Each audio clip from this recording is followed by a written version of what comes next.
You ask Tiger to solve. This deals with linear equations with one unknown. The final result is x equals 50/9. Let's solve it step by step. Simplify the expression.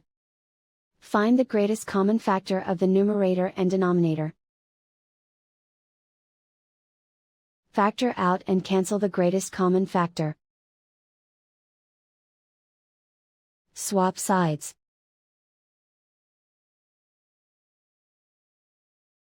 Isolate the x. Multiply both sides by 20. Group like terms. Multiply the coefficients. Simplify the fraction.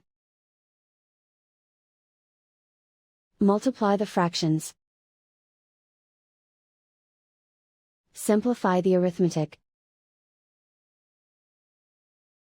And so the final result is x equals 50/9.